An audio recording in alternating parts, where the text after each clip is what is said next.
Hello, everyone. Welcome back. I hope your day is starting off just great. It's starting off great for Francine. She lives in Montreal and she posted this picture. I think this was her favorite place to sit during the summer. She says, fantastic to look at, a pain to shovel, but just a beautiful picture. The winter pictures are coming and you're sharing them all on the I Choose Canada site. If you haven't been to that group yet, that group site, please do so and share your fantastic pictures of our great country, and I'll feature them in future videos here. I think these recent pics of the snowfall are going to inspire our artist to design a I Choose Canada winter edition soon. Although we got a lot of time because the winter's long. But we love it because we're Canadian. Now in this particular video, I want to contrast two styles, two things that are going on, two diverging paths, really. And it's I want to be polite here. I don't want to use inflammatory rhetoric. How do I phrase it? It's the shit show in the United States compared to the path of prosperity that Canada is on. How's that? How's that? No inflammatory rhetoric there. In all seriousness, let's look at some numbers here, some information that just makes you think. In an article published on Yahoo Finance here by The Street, the headline is Shocking Jobs Data Resets Recession Bets. And this is with regards to the United States. For the second straight month, the U.S. Labor Department will not publish its economic report due to the government shutdown, which is now the longest on record. Now, normally, the Bureau of Labor Statistics surveys businesses and households to produce their employment report. So without that data, it's hard to get a clear view of the job market. But there are some bellwether companies that tend to project what's going to happen in the future by their actions. And this article goes on to highlight major layoffs that were announced in the past month. Target revealed plans in late October to eliminate 1,800 corporate jobs, marking its second largest corporate downsizing ever.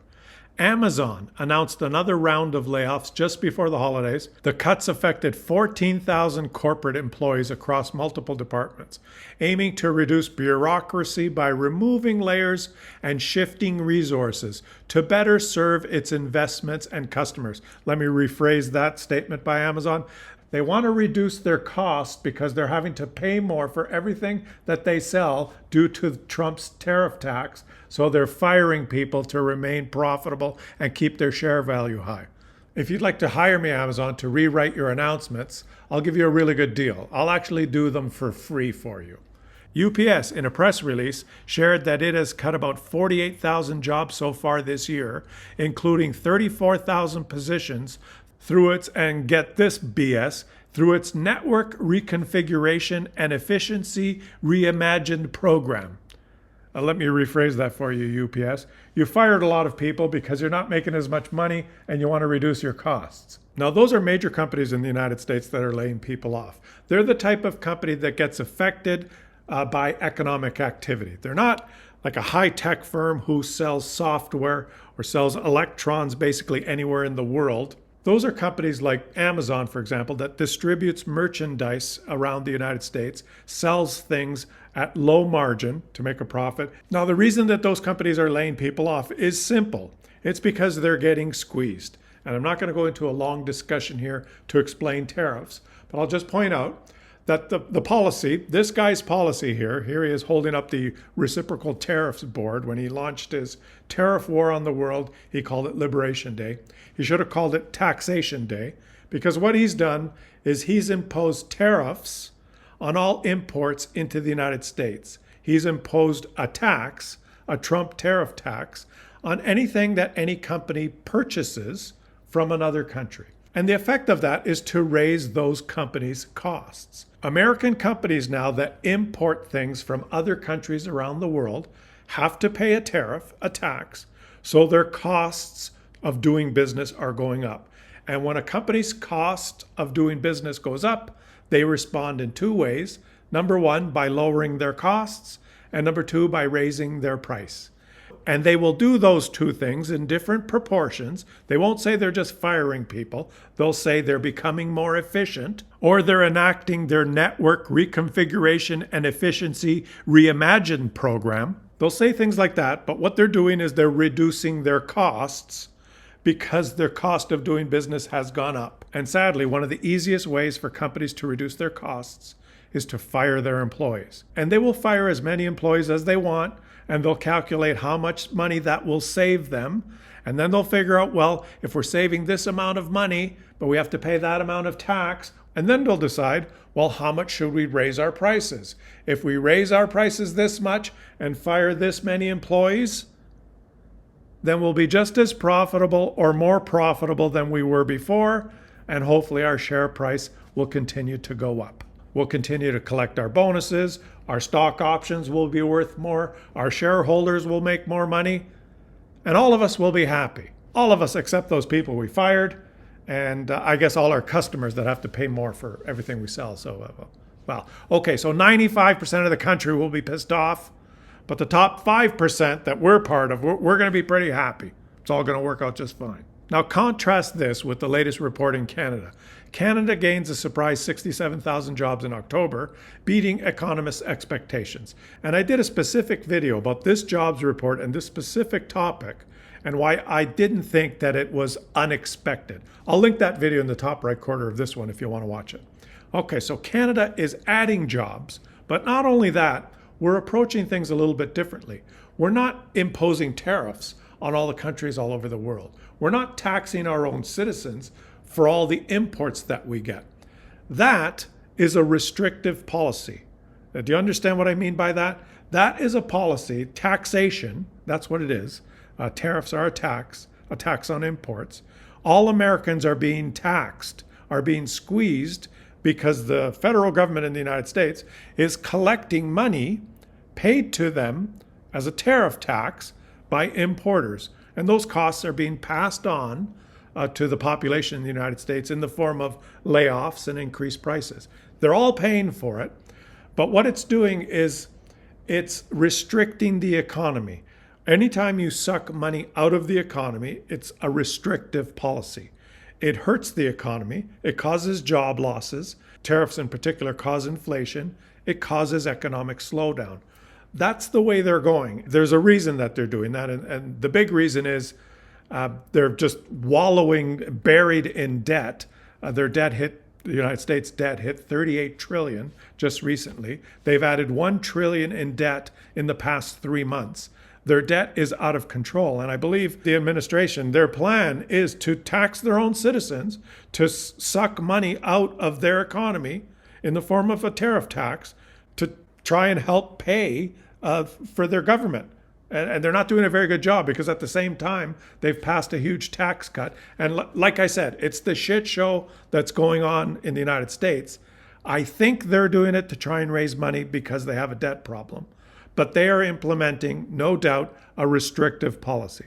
Whereas in Canada, we're doing the exact opposite. Mark Carney's recent budget and this National Building Projects Plan is a stimulus plan. We are spending money or investing money in new projects, and we're also spending money a lot differently than the previous government did, the previous Liberal government, which was also a high-spending government. But there's a big difference in the spending, and you can characterize it as the previous government spent on programs, social-type programs, whereas this government now is investing on infrastructure and economic programs. And it seems like the appetite for spending on social programs, much needed and much appreciated social programs that we're very proud of as Canadians, has an ebb and flow depending on how the economy is doing. For instance, on the dental program, on the daycare program, and social type program. Those are spending commitments, programs that will have to be funded in the future if you want to keep them.